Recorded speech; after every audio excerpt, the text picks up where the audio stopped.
Assalamualaikum warahmatullahi wabarakatuh. Saya di sini akan memberikan penjelasan tentang protokol kesehatan di era PPKM ini. Yang pertama, pengertian protokol kesehatan.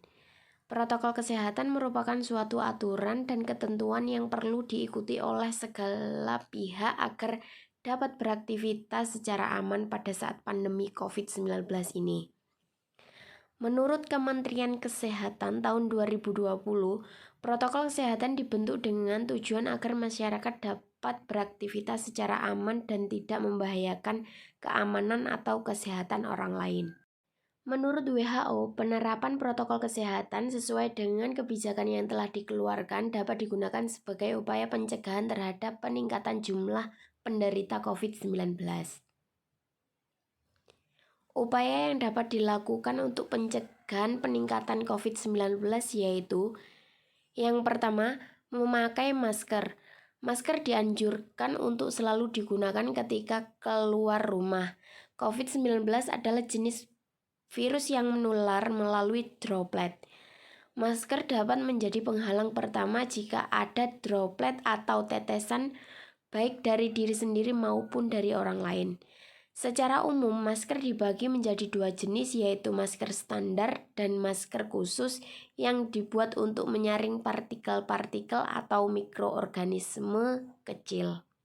Berikut merupakan jenis beberapa masker. Yang pertama yaitu surgical mask atau masker biasa. Masker ini biasanya digunakan untuk tenaga medis dalam ruangan operasi yang memiliki warna hijau dan dalamnya berwarna putih. Tetapi masker ini tidak digunakan untuk menyaring partikel atau mikroorganisme yang berukuran kecil. Masker yang kedua yaitu jenis N95. Masker ini disebut dengan N95 karena dapat menyaring hingga 95 dari keseluruhan partikel yang berada di udara. Bentuknya biasanya bulat dan berwarna putih, terbentuk dari bahan solid dan tidak mudah rusak. Masker ini biasanya digunakan oleh tenaga kesehatan di bagian infeksi dan penyakit menular lewat droplet. Yang ketiga yaitu jenis masker kain. Jenis masker kain ini dianjurkan yang memiliki 3 lapis kain. Lapisan yang pertama adalah lapisan kain hidrofilik seperti katun, kemudian dilapisi dengan kain yang bisa mendukung filtrasi lebih optimal. Untuk lapisan kedua ini bisa menggunakan katun atau polyester.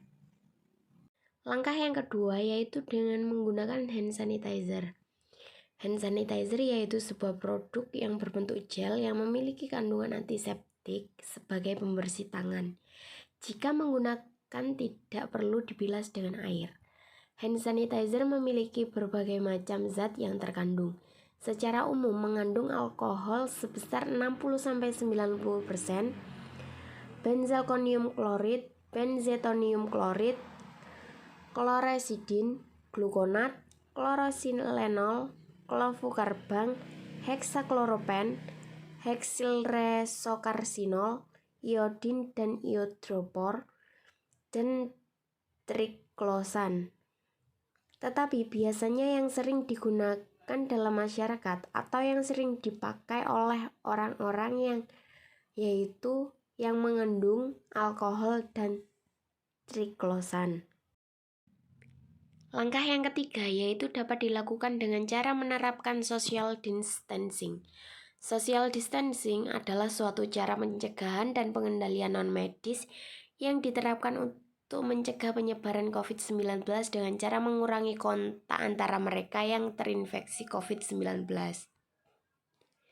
Sehingga dengan menghentikan mata rantai penyebaran penyakit dalam suatu wilayah.